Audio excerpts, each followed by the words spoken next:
Hi, this is Aaron Azrod, and welcome to the 73rd episode of the Truth Island podcast. Imagine you are on a first date. You get there several minutes early and map out the perfect table.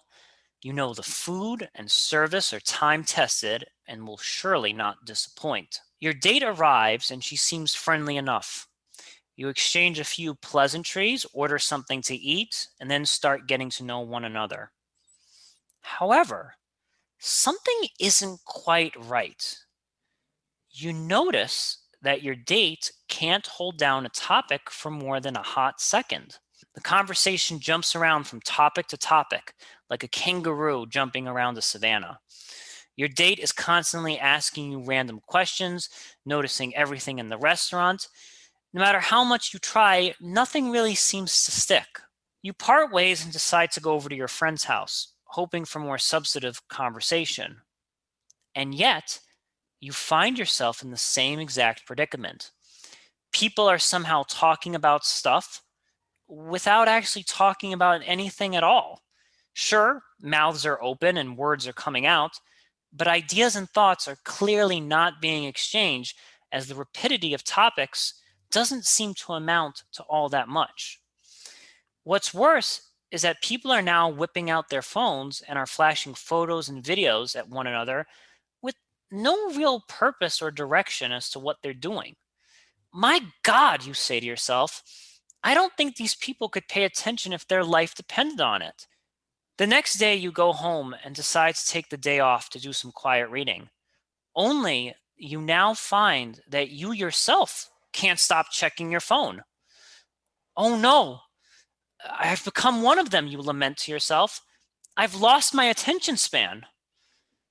To help us pay attention again, I am once again joined by Kenny. Kenny, we might need to make this conversation quick. I can already feel myself. My attention span is starting to diminish, man. You got to help me out here. Well, I can say this then. All right, let's just pack it up. No, no, Here's a cute video on with my phone. Let me show that to you. cats. No, I think you're right. I mean, for the most part, I mean, you hear it all the time, especially amongst people in education, talking about how students often can't seem to focus, can't seem to sit down and and give something their full attention. And for a long, I'm talking about even like 20, 30 minutes. Now, this is almost an impossible task now. Now, there's, usually when you meet a kid like that, parent says, "Oh no, it's ADHD." Like, okay, but are you sure? Has it been diagnosed? Like, no, no, no. I just kind of realized those are the symptoms. So, he's definitely just ADHD. Like, you've got to be sure first, because at the end of the day, if that's the case, then everybody's got this ADHD thing going on. Nobody's sitting down. Nobody's focusing. Now, I kind of feel like I'm gonna get a lot of backlash from what I'm about to say, but I think that we're becoming a culture of what I like to call false crutches. Not real crutches, but false crutches, where we we realize that people are becoming softer, right? And instead of just having more rigor and having more discipline and being like, oh my son has no more attention span, he's on his phone, he's on the video games. Maybe 100 years ago, the answer was like, well, let's go into that room and take all that distracting nonsense out of that room so that the kid is kind of left with not much else but to pick up a book or to do something that requires a bit more effort. But now, instead of like disciplining somebody to do something that requires an elongated attention span, our answer is to kind of give them a crutch and be like, oh no, it's not you, it's your condition. And there you no, no, no, it's okay. I'm just boring. I'm just a boring dad. Here you go. It's okay if you look at your phone disrespectfully while I'm talking to you and trying to share like a story. Yeah, my good man, I think that this is one of those things that, so before we talk about the attention span, especially when it comes to children, then we have to talk about the role of parents when how they interact with their children, because this is important. Focus is not something that a child is naturally born with, unless of course they're gifted children.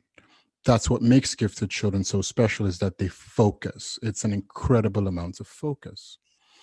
But often parents don't step in into that powerful, and I mean, parents do have to be powerful. They have to be. But often, when you think of powerful, no, that's, I can't be powerful with my kids. That's what supervillains do. It's like, no, that's what parents do. A super villain parent. Yeah, your You know dad what I'm has to be like Lex Luthor for you to actually pay attention and do well in math class, right? Done. I've noticed your grades have been down. You know, so now I'm pointing this let me laser let beam me at let your me get head. the justice of evil on you to study. Yeah, parents aren't, they're not cracking down on, it's hard because, parenting is one of those things that's incredibly difficult to talk about because everybody's an expert, and there's this, nobody, personally, I don't think it's an easy thing to, I don't think it's a proper thing to go around telling other people how to raise their kids. But I'm not talking about raising kids. I'm talking about just the idea of parenting, in that there's a way that a parent does influence the attention span, whether by introducing discipline, focus, and attention to detail when dealing with children and so forth. Absolutely, and I like talking with you because you actually are a parent, and that actually I was a teacher for 10 years, but it's actually nice, because a lot of parents will throw rocks at me and be like, "You're not a parent. How dare you?" Oh But yeah. I think that if anyone has a little authority on this, it's you, because you're actually a parent.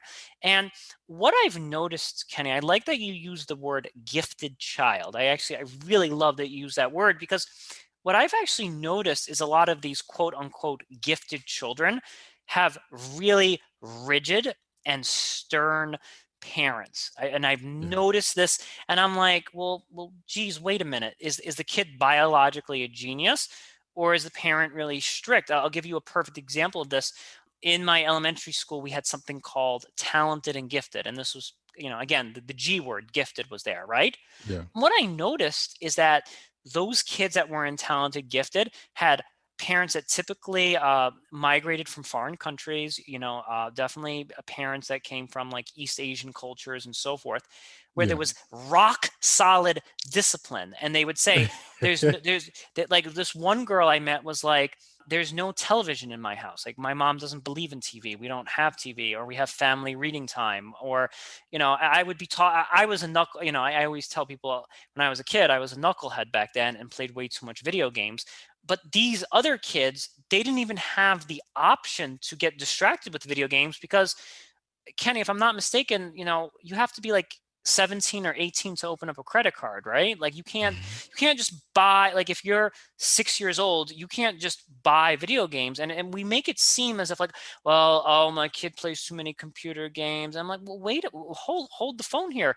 How did your 7-year-old get a hold of that computer game to begin with? And that's kind of where I think parents are dropping the ball in a really substantial way. They're blaming these mediums, like they're blaming computer games and video games. I'm like, well, where exactly did these kids get these things in the first place? My good man, it's. I'm about to say something that may also get some pushback, but I have a suspicion. I Don't worry. suspect that. Whoever wants to push back, their attention span hasn't lasted this long. We're already at the 5 minute marker, so don't worry. They're already gone. So I'm safe. I'm safe then. So If you I want to say have this. something dangerous, just wait 5 minutes. They'll just like trail off at that point. Well, this is going to be pretty dangerous. Let's see. I think that parents are afraid of their children. Oh, hell yeah. Hell yeah. Yeah. I think that many parents are incredibly afraid of their children. Now, they will never articulate it to themselves like that. Hello, my name is Bob, and I'm afraid of my son, Timmy.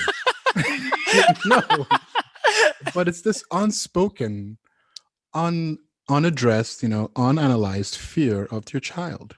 Mm-hmm. And because they feel those things and don't really know what to call it, they end up mistaking it for some sort of endearment or love, but it's really not. It's terror.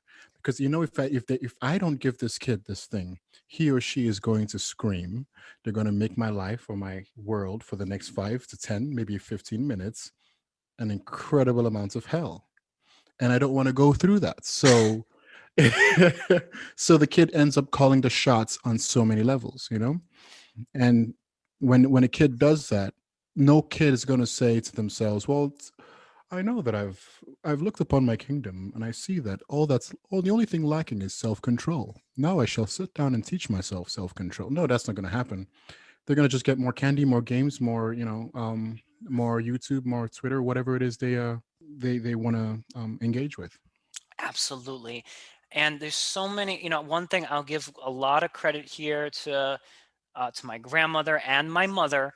They definitely were not afraid of me, especially like when they were a head or so taller than me.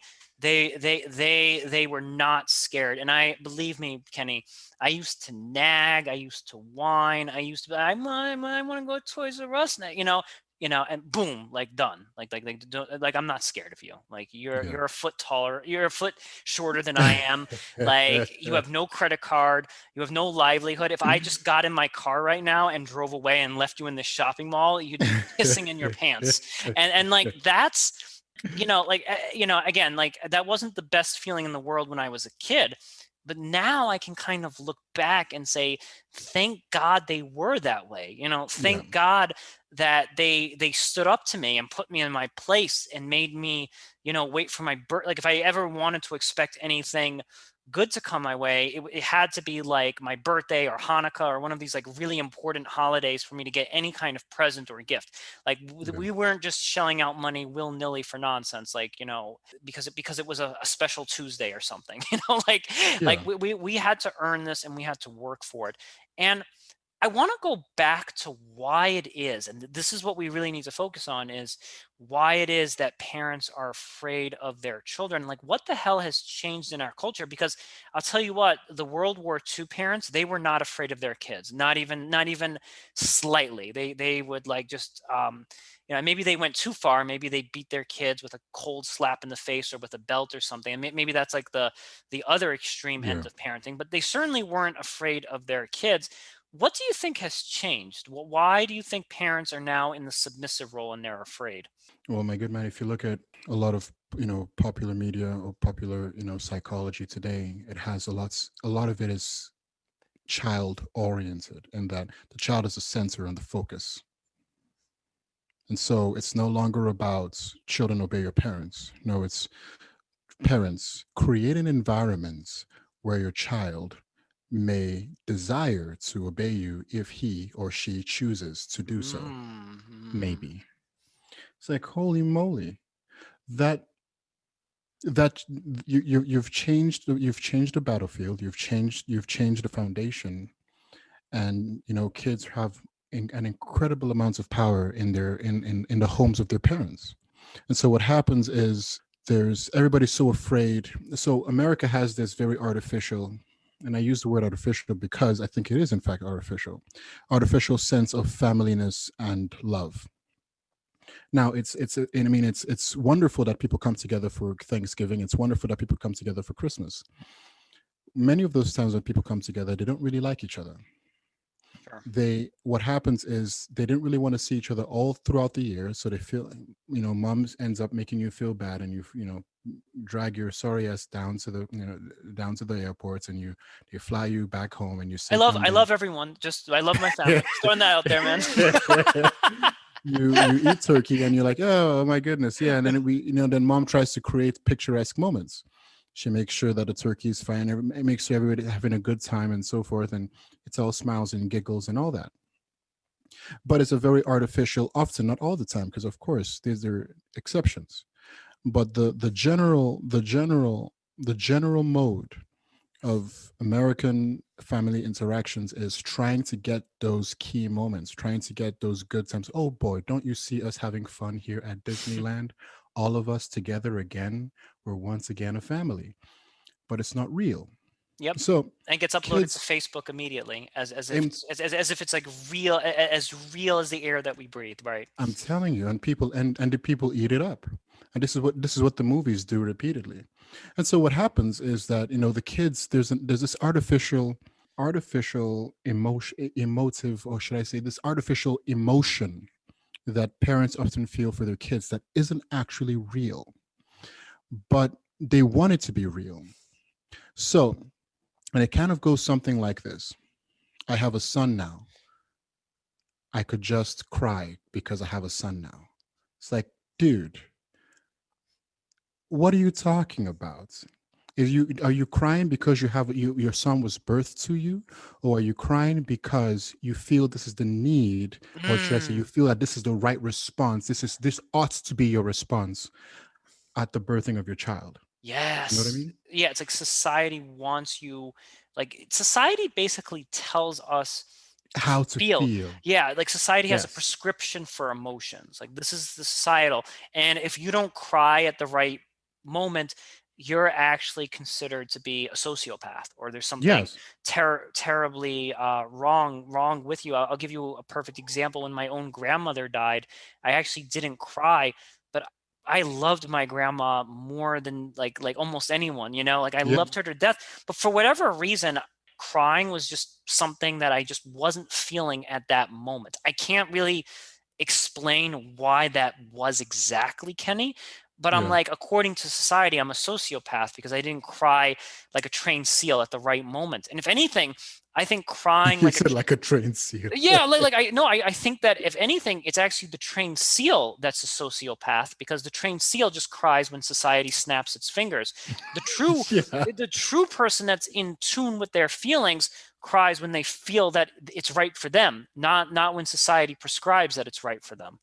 Yeah, and it's my good man. This happens often. So what happens is that kids, there's this place in the American ethos or the American psyche where kids have this weird artificial place, and it's growing. And what's happening is that parents are losing control of their kids. Kids are doing whatever the hell they want to do, and nothing's getting done. And often parents end up resent. Jordan Peterson talks about this. He said, don't let your kids do things that make you hate them. Yes, yes, Why yes, would he he did. say that unless parents actually do let their kids do things that make them hate them? A lot of parents feel resentments towards their children, Yeah, they do. but they can't. They feel so, and they feel so ashamed of that they end up masquerading it as some weird. They end up lying to themselves that it's actually love or endearments, or and it's like, you can call me for anything. You're like, Mom, I need money. Get the hell out of my face, you little shit. You're like, oh, where did that come from? Or No, you can you're call me for anything except for that. Go now on. now and now this is where it gets even more sinister and it gets even worse, right? Because people might be like, well, what's the big deal? I want fake Kodiak moments or whatever, right? I want Yeah. this fakeness in my life. Fair enough. Well, that fakeness is going to actually come at a price, because I think what goes on, going back to this idea of attention span and so forth, is that what ends up happening is for that, what we call fake happiness, the child is basically indulged with whatever the child wants, right? And if the child is throwing a tantrum and being disruptive and doing that, well, that's ruining and damaging the fantasy. Whereas, okay, if I just spend $35 and get them the video game that they want, if I just give them unlimited iPad access, right? Now I get to restore my Kodiak moments. I get to restore my Disney World kind of vision of how this house should look like. But every time you do that, you're killing your child's potential. You're killing Yes. your child's attention span. You're killing their ability to develop the skill of delayed gratification, right? Like we also, I think attention span also has to deal with this idea of delayed gratification, because we want it and we want it now. We want that access now. We want the movie we want now. Everything is quicker. Everything is faster. Back when I was a kid, if I wanted to watch a movie, well, I would have to conjure up $3.25 doing chores. So, or doing something, something I had to perform some service to get $3.25, leave my house, put on my shoes, go all the way down to the video store and get that video. So like there was work and there was delayed gratification built into these systems. And that kind of increased my attention span, and it increased my work ethic and my motivation to do things. But because everything now is so instant and just instantly delivered, people aren't really appreciating what they're getting. and they're kind of taking everything. Even if you're watching a great Scorsese movie, you're kind of taking it for granted because it kind of just came too easily. It just landed way too easily in your lap. You just turned on Netflix and boom, there it was. You didn't actually have to do anything to earn $3.25 to rent that video from the video store. Yeah, I mean, I think what you just said makes an incredible amount of sense, especially that last part, that last bit about you didn't have to do anything, it came too easily. Yes, One of the things I've learned about this life is that if you ask no questions, you will get no answers. sure. And it's important that you ask those questions. It's important that you ask those questions and you seek out the answers. Now, if you ask a question and you get an answer free of charge without searching, you will despise the answer because it's not how you say it's not your sweat and your blood. You have no idea what the other person went through to get that answer. That's why they say that people say, well, a wise man listens to advice. That's true, but many of us aren't wise. So we often have to go through the rigmarole of getting those answers by ourselves. So kids today often have a lot of questions. They still do. Kids are always going to have questions. But the problem is the answers are so ready for them. It's so ready for them. Google. No, you don't need a dictionary anymore. There was a time when you could go through the dictionary looking for one word and learn 5 words because you saw not only the one you were looking for, but you saw everything else in adjacent to it. Yes, yes, You know? yes. But now all you got to do is type in that single word and you have that definition for that single word. And because it was that simple, there's really no reason to remember it because if you forget it, which you will, Hmm. Google is right there again, you know? Yes. And you know what? I love that you brought up the dictionary because I think the dictionary is the ultimate learning device and the ultimate way to accrue knowledge. And I'll tell you why. I remember when I was a kid, I had this very big, colorful, scholastic dictionary. It had colorful Yeah. pictures, and that was awesome. Using that thing was really joyful because it was actually when you might think that we're looking up a word in a dictionary is fairly easy, and it is for an adult. But for a kid, it's not so easy because then you go Yeah. S. Oh, what's the next letter? M. Oh, and then N, and then you're like SU. That's not it. That's not it. That's not it. That's not it. Then sometimes the word I was looking for was not in the big scholastic dictionary. I actually had to get an adult sized dictionary, and that was even more difficult. But when I found that word, I was like, Eureka! I found it. I found this word. And then like Yes. I was excited and I was like, I actually earned this word. And all of that procedure taught me discipline. It taught me to value knowledge. It taught me to work hard to learn something. Like all of that was embedded by using the dictionary. So I love the example that you're using right now, just Yes. instantly Googling. And you know what? When you instantly Google something, you'll probably instantly forget it as well. That's why, Absolutely. because people, all of these like scientists and stuff have been debating like, well, geez, we have more information at our disposal than ever before. Why are people so dumb? And I'm like, well, it's because they're not actually earning that knowledge. They're not actually putting in the work. I've talked to people who got their master's degrees or wrote their dissertations back in the 70s. And back in the 70s, when you wanted to learn something, you had to go to a library and you had to ask a librarian and you had to get like a big book. And guess what? You would have to comb through that book and read a bunch of stuff that wasn't really applicable to what it is that you were researching. But you kind of learned a lot of incidental things along the way, right? Like Yeah. reading stuff that wasn't uh, pertaining to your research area. You still learned all this other stuff on the side, which was making you more knowledgeable and more well-rounded on the whole. And then you sat next to a typewriter and actually just typed it up. Here, we're looking things up. Oh, great, great. I just type it into the paper, copy, paste, or whatever. And then we just forget about it. And so we're Yep. not actually appreciating, we're not really cataloging knowledge. We're kind Yes. of renting the knowledge and then we're putting it back on the shelf, whereas when you actually had to put work into the knowledge, it actually stayed in your internal catalog for a longer period of time. Absolutely. Absolutely. And that that is one of the reasons why it's important for, and it comes back, I believe that it comes back to parents. Attention spans come back to parents. It's important for parents to have, to allow their kids to search things out. And often, and it's not searching things out in a sense of, oh, I want him to find himself. Sure, it's not, that's not what I mean. I mean actually, hey mom, what does this mean? Well, here's a dictionary, or here's an encyclopedia. Look for it, and you come back and tell me. Another thing is, interest. Parents often think that by being strict or disciplined, or how you say, holding their children on a short leash, that they're stifling their creativity, or they're stifling their wandering spirits, quote unquote, right? Hmm. It's like, no, not really, because kids are all over the map. The kids don't know what they want. So it's like, this comedian tells a joke. He said he asked his son, "What do you want to be?" He says, "I want to be a doctor." He says, "What do you want to be when you grow up?" He says, "I want to be a doctor when I grow up." He was so happy. Then his son looks at him and says, "Or a dinosaur." It's like, Oh that's god. that's that's kids. They're all over the map, and Yeah, so yeah, yeah. And like modern day parenting would teach you to be like, yeah, explore your inner dinosaur. And I'm like, bruv. no, no, you're not.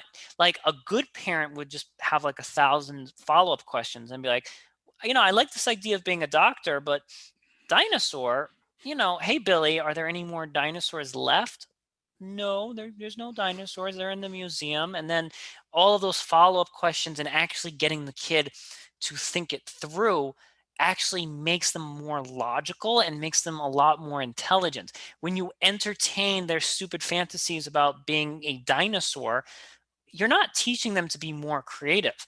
You're actually allowing them to indulge in real nonsense, and you're allowing them to indulge in fantasy, in like not constructive fantasy. You're allowing them Yeah, to kind of indulge in delusion, and you're sort of you're not teaching them how to think, is basically what I'm trying to get at.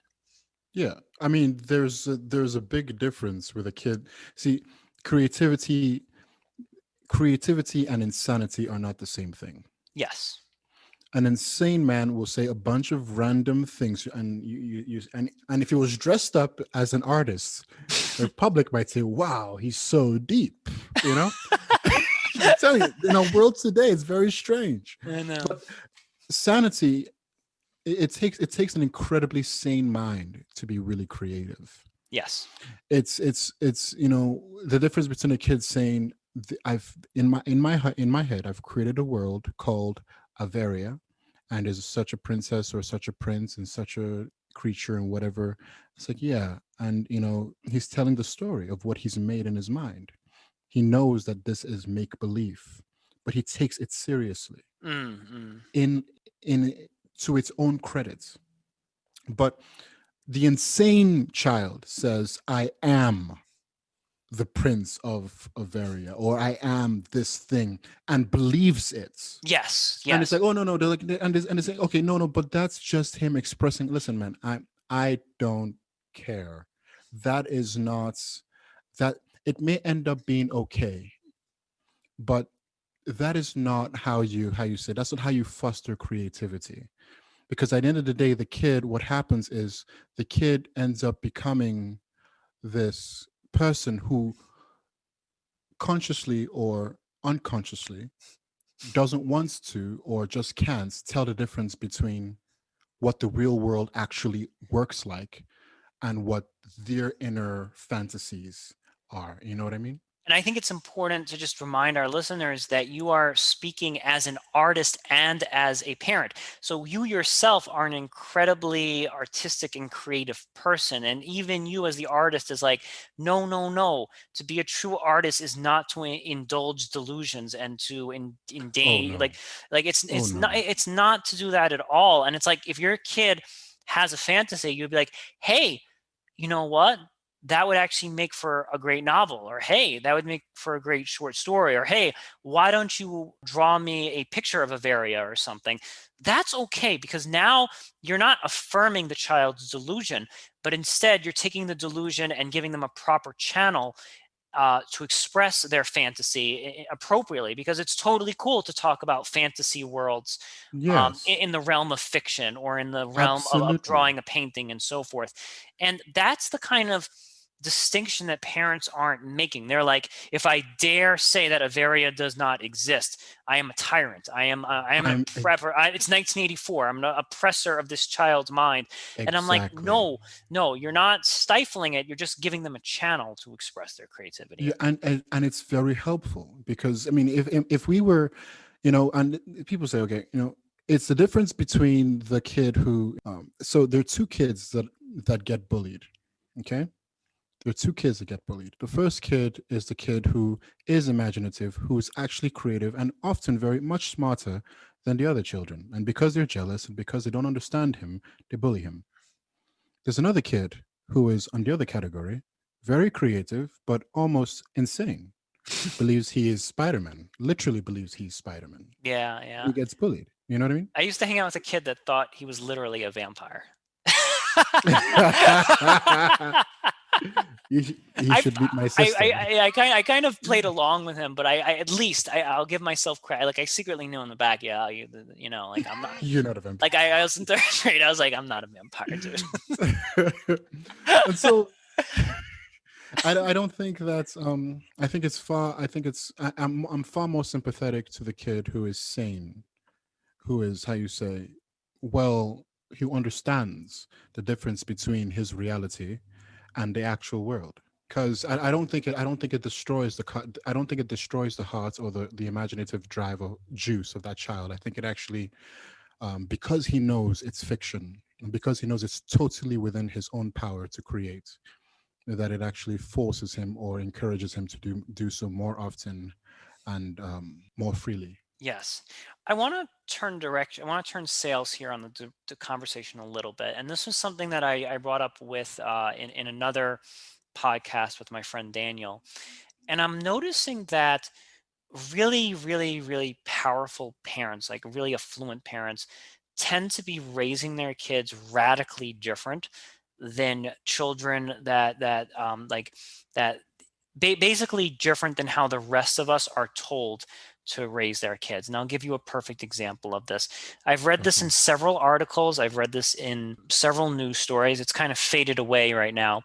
But I was reading stories that, like, all of these tech giants, right, from Silicon Valley, your Mark Zuckerbergs, your Bill Gates, all of them send their kids to schools where smartphones are not allowed and where chalkboards are used, and they're not allowed to have laptops or Kindles. They have to actually read the books in their paperback form, and they kind of encourage that behavior to continue in the household.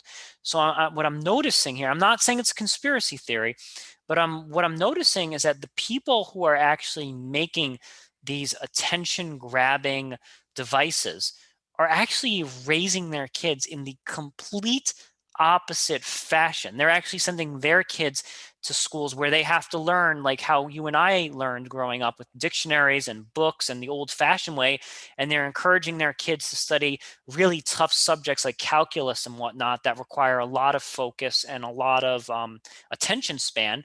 But Yes. us middle class and lower class families are being told, no, no, no, no, teach your kid using this app, right? Like there's all, like, there's this whole industry of educational technology that keeps releasing new apps and having the kids like push the app or whatever. Whereas all of these very wealthy parents are sending their kids to schools that just teach the kid in the old fashioned way. And I'm Yes. like, what the heck is going on here, my friend? My good man, I think that so if this is in fact the case, it makes perfect sense. It makes perfect sense because nobody knows how powerful and how powerfully addictive Facebook is, like the people who designed it. I think that the average human being, or should I say the average middle class citizen, is too busy with making the money, trying to make a living and so forth, to actually sit down and consider these things. There are some who do, but many don't. There's a school here actually in Moscow, Idaho called Logas. Logas, yeah, some Logos something. I think it's just Logos. And it's built, I believe, on those specific principles. You read the classics. The pedagogy is very different from the public school. The run of the mill public school, yeah. Yes, there's very tough teachers, very tough. I say very tough program, and they actually kick students out who can't keep up. You know, so I think that it's very helpful for if for parents. My friend used to he has a saying. He said, "Listen, give your children the best education you can afford. If all you can afford is public school, do it. That is all you can afford. That's the best you can do, then do it." Many kids have gone through the public school system and turned out incredibly fine.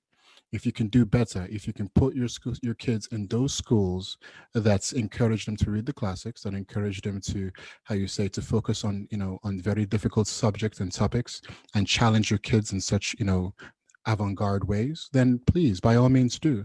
And if homeschooling is all you've got, then it's all you've got. Just give your kids the best education that you can afford, because it really does change the life of the child. Absolutely. First off, that school seems miraculous. I mean, as someone who taught for 10 years, that seems like a place I would really want to work at. I mean, reading the classics, check mark. Throwing out disruptive kids who are distracting the learning environment and not keeping up with everyone else, check mark. Like those are beautiful things. Like these are actually beautiful things. And I guarantee you, if you in any of these schools, when you raise the bar extremely high, the kids actually meet it. Like we have this like false sense that, oh, if the bar is too high, we're going to have to leave behind 50%. I'm like, no, no, no, no, no. You raise the bar extremely high, you'd be surprised how many of those kids actually jump over that bar, and then it's only maybe two or three kids that just, you're like, hey, Yeah. this isn't really the learning environment for your son or daughter, so forth. And it's like it's amazing that the elites and the most powerful members of our society are actively, writing, they're like, all these psychology books are coming out. Be soft to your kid, be your kid's best friend. Let them go on this app all day long. Let the kid explore their inner dinosaur or whatever the hell. And then the elites raise their children in the opposite way. They probably would send their kid to a school like Logos, where they are reading the classics and stupid behavior is not. And when you really think about it, it's like, well, to get into Harvard, to get into Yale, to get into these premier elite institutions, you really need a disciplined mind. You really need to be high. You need to be able to focus on math problems and really dense pieces of English text for sustained periods of time in order to really excel at our society. And I'm like, it's pure hypocrisy at this point, Kenny. It really is. And I think It- we are unable to talk to each other because our attention spans are diminishing so much. well, here's the thing. It's not up to the elites to tell you how to raise your children. It's not up to the elites to tell you what schools to send your kids to. It's not up to the elites. And the very fact that we think that means that there's something incredibly wrong with us, because it's up to you. Think, for goodness sakes. I mean, sit down with a pen and paper and say, you know what? I want my kid to be brilliant. I want them to have a gentle heart. I want them to have a whatever it is, wise, understanding, powerful, strong, whatever. Figure out, okay, as a human being, how do I figure this out? How do I figure this out for myself? Because here's what I know about life. When I was born, as I grew up, my parents lied to me. My friends lied to me. I went to school. My teachers lied to me. Went to university. My college professors lied to me. I grew up, went to job, went got a job. My employees and my employer and my fellow employees lied to me. Human beings are liars. It's always been that way. Our politicians lie to us. It's nothing new. Our media lies to us. Nothing new. Our poetry often lies to us. Nothing new. Sometimes our literature lies to us.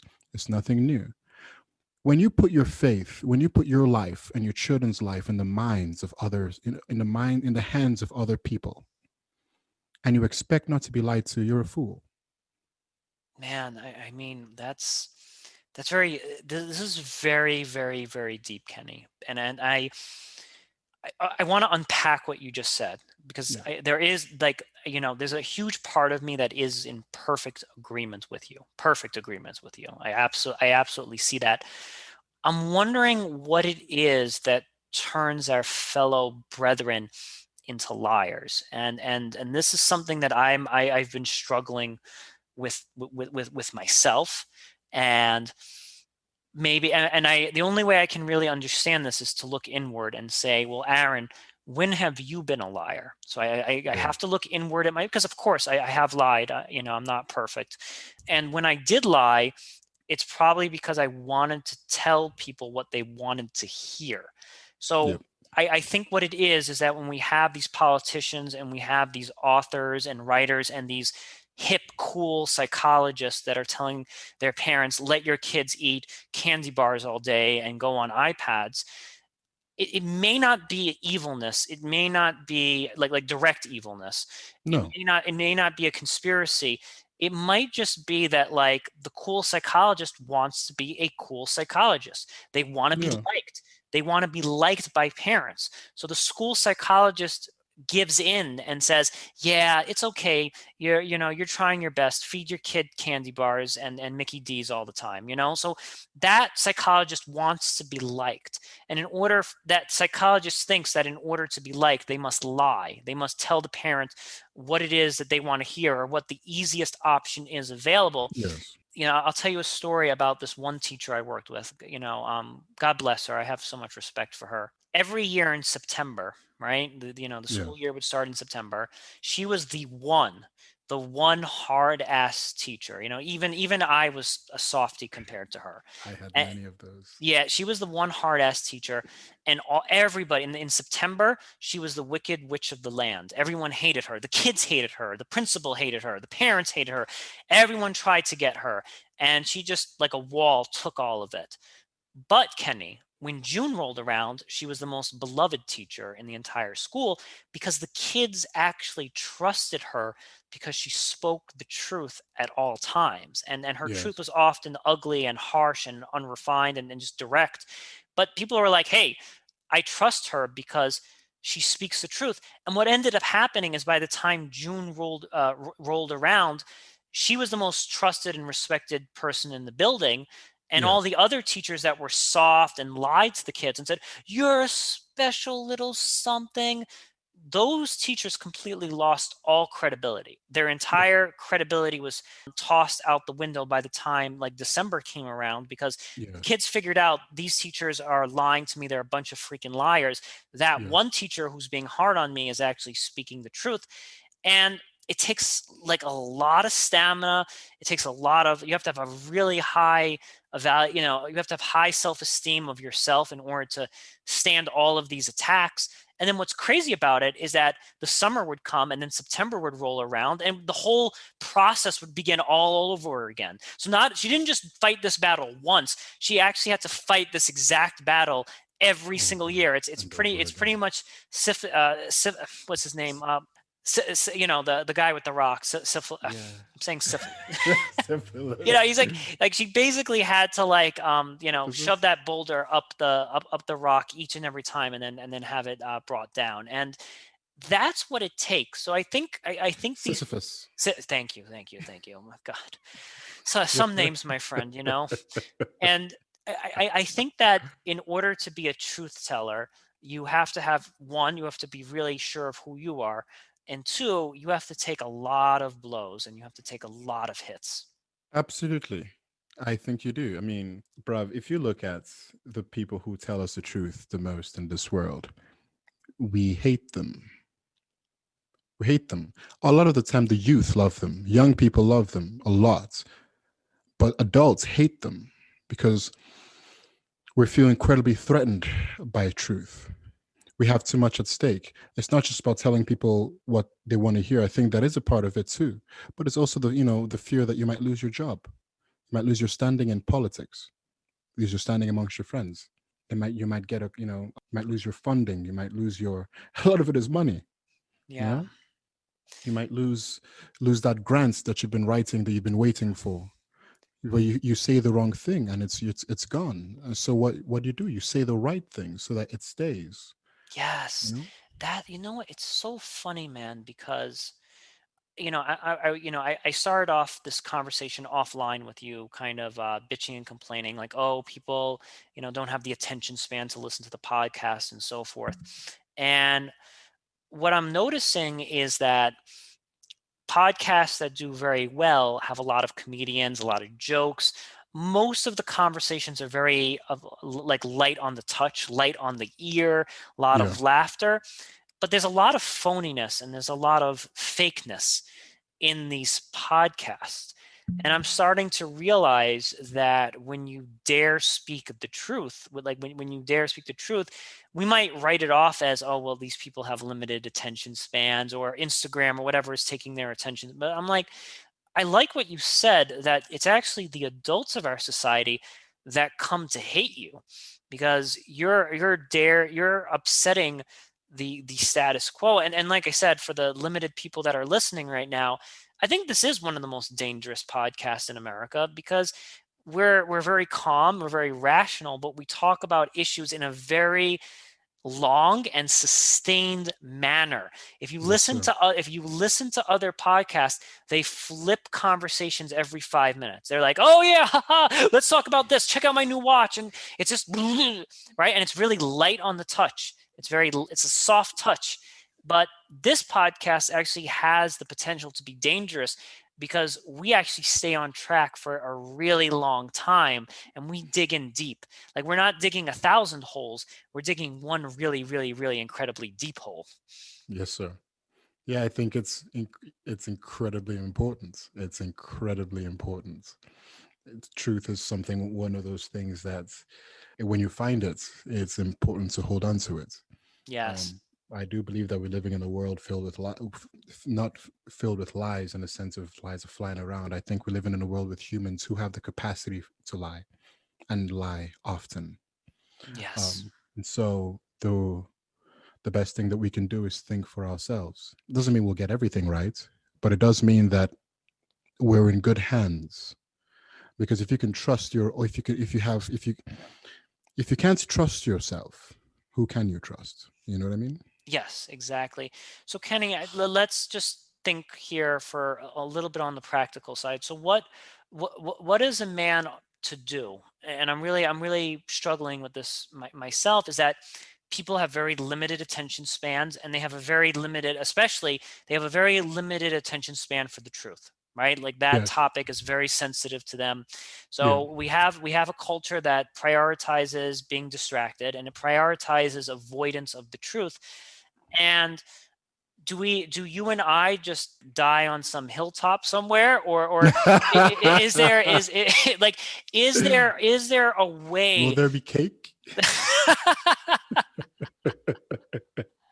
I'll die for Oh some my cake. god. Yeah, right. Like Cake Mountain there, right? And it's like, I'm wondering if there's some way that we can start microdosing the truth, or micro packaging the truth. Okay, you got a short attention span, but boom, a little flash of truth, and Yeah. and then we withdraw it a little bit. Like, I almost think, like with anything in this world, that maybe there needs to be a gradual integration process, right? Because a kid that's been eating candy and playing with the iPad all day, you can't just expect them to read Charles Dickens overnight, right? And it's unfortunate that all of this neglect and all this abuse has already occurred. But I'm wondering, how can we reverse the process of this, or is it already too late? No, it's never too late. It's Okay, never too late. thank I goodness, think man. I think the farther you go, it's going to be incredibly hard to get to the right path, but it's never impossible as long as you have life in you and you're not totally crippled by disease or something like that, you know? Mm, So, I think that it's when it comes to, let's say, dosing out, dishing out truth to the masses, it's one of those things that I think you're right. It has to be in small doses. You have to get people's attention. You know, you say something here that a couple people reading, like, my goodness, I have no idea what that means, but it sounds true. mm, Tell mm. me more. You know what I mean?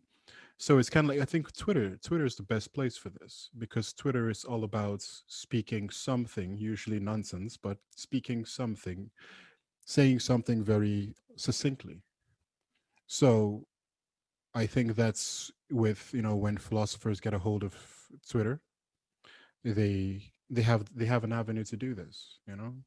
Um, that's why, if you notice, I wrote my book in shorts sayings, short Yes, blurbs here and there. yes, yes. I think that was a good move. I'm wondering, like, I have mixed feelings about Twitter because on one hand, like, yes, like people have very short attention spans, but if everything just maintains at a short attention span, how do people grow from there? You see, this is my dilemma, Kenny, because it's like if we keep meeting people at their level, right, which is Twitter. So let's just assume that everyone is at the baseline of Yeah. Twitter, right? They cannot Yep. read more than a sentence. And I actually think that that is the truth right now. I think people Yep. cannot read more than one sentence. I think that's Yep. too much for them. How do we build stamina though? Because if we just continue to use Twitter forever and ever, we'll never get them to read a novel. We'll never get them to read a page. We'll never like we have to have a mechanism where here's Twitter, but here's the next layer, here's the next step to rebuilding your attention span. Oh my goodness. No, no, I think that it's possible, Aaron. I think that from Twitter people can start reading novels. And here's why. I think this is this is when I get into weird metaphysics. But I think that human beings have a desire to know, to learn, to understand, to grow. I think that it's very natural to us. Unfortunately, it's become somewhat unnatural in that we suppress it or we misdirect it. So a person may know about every donut under the sun, but can't tell you how to treat his wife, or can't tell you how to make friends, but he knows all the guitars ever made. Yeah. He's taking that desire to know and focused it on the things that are not as important as, hey, how do I survive this human experience? What am I doing here? Who am I? What the hell is my purpose here? Does purpose exist? What does it mean? So forth. You know what I mean? Yeah. So I think that Twitter, and I think that language, one of my favorite subjects is actually semiotics, meaning and its, yeah, meaning and words and their meaning, symbols and their meanings. And I think language carries meaning, and human beings are beings of meaning. We literally know what things mean. A word is, when I say the word pie, the average American knows pie, what it means. It comes, at least two things come to mind, other than the sequence of numbers, or cherry pie, apple pie, the dessert. Yeah. So I think the language has a way of carrying meaning from you to another person, and you can, meaning awakens meaning. There are people who their lives change simply because they read the right words, and it sparks something in them. We don't understand these things, but it's Yes. it's it's meaning calling on to meaning. It's we have a way of bringing each other to life. That's why I Mm. don't like meaningless words. When people talk frivolously, just smacking of the lips here and there, and nothing is being said, it's almost repulsive, because as agents of meaning, our actions should be meaningful, our words should be meaningful. So I think that Twitter may begin it. It may begin with Twitter, but it may end with far more than that. I hope so. I think Yeah, that's beautiful if it could begin with Twitter and end in a book. I mean, I think that would be I fantastic. believe, yes. One thing, and I heard this actually on another podcast though, is that like the goal of Twitter, right, is to keep you on Twitter, right? And like unfortunately, the people who operate these websites kind of operate out of an algorithm model. So the Yes. idea is that like you read something on Twitter, but then you read something else on Twitter and you read a lot of little sayings, some of them really stupid, some of them really intelligent, but the goal is to just keep reading small little tidbits on Twitter and never leave Twitter. And I think that these guys need to kind of take a little bit of a loss here and build in more mechanisms where I can put a profound quote on Twitter and then allow the artist of that quote to have a link of like, read my full blog or read my full article or read my book over here. There needs to be more of that gateway built into these applications where, and like, again, is it going to hurt the bottom line of these companies if people are on Twitter and then they're clicking on a blog that is off the platform? Yeah, it's going to hurt their bottom line. There's going to be less ad revenue, but I think that they fundamentally owe it to us as a species, because what they're doing to us is destroying us. They owe it to us to start discussing amongst themselves, like, hey, it looks like the masses are really bleeding out there. Like, our kids are good, they're going to the logo school and reading Charles Dickens, but the masses out there, they're dying off of this. We owe it, from a humanitarian standpoint, they owe it to us to kind of start fixing these things. But that's the thing, is that they can they as much as we like to believe that humanitarianism does exist, ultimately it doesn't, because ultimately it always comes down to the money. It always comes down to the money or sex, depending on how you look at Yes. it. That's your. I've used that quote in other episodes, by the way. I defer to you on that. Thank you. Kennedy, sex. Okay, Yeah, so sex and money. um so I think that it's very it's people don't care about people. I mean, and especially, let's just say Twitter. Let's just like let's say Twitter was a person, okay? Yeah. Twitter doesn't give a damn about humanity. Twitter just wants to make money. Yes. That's all Twitter wants. Now, Twitter may put out some ads that make Twitter look like, hey, Twitter really does care about you, and Twitter wants to have you over for dinner. Twitter don't give a damn. Twitter just wants your money. So it's not about the problem is not about changing Twitter. Let Twitter stay the same. The problem is about changing humanity, and changing humanity, the core of what it means to be human, because human beings are generally domesticated. We're not supposed to be domesticated. The average human being sits down for at least maybe 8 hours, could sit down on a Saturday, 8 hours watching television. The complete It really opposite of our could. biology, right off the bat. Complete opposite of our You biology. have legs for walking, hands for for moving things. You know what I mean? You have a brain for thinking, but what you're doing is you're shutting these things off. You're like a cow being bred. you're like We are. We are. We seriously.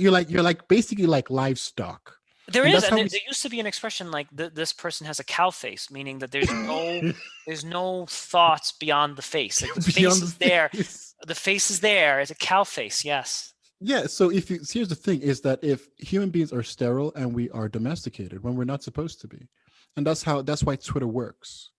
Twitter is designed for domesticated cow people. That's why Yes. Facebook is designed for domesticated cow people.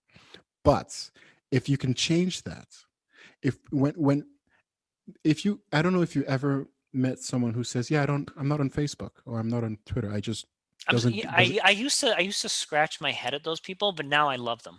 now Now, you love them. I used to be like, what, you have no, you're oh, this, like, society had conditioned me into thinking that person was antisocial, but now I'm like, no, no, no.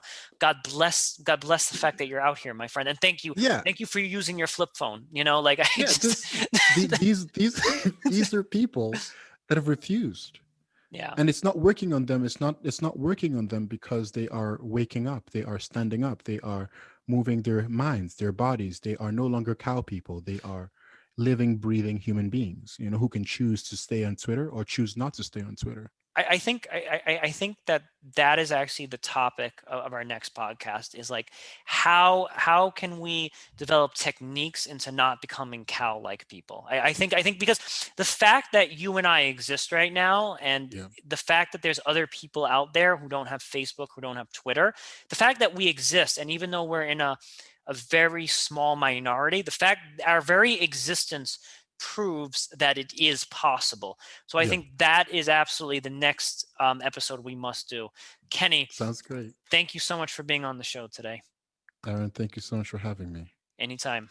This concludes the 73rd episode of the Truth Island podcast. I'm Aaron Azrod.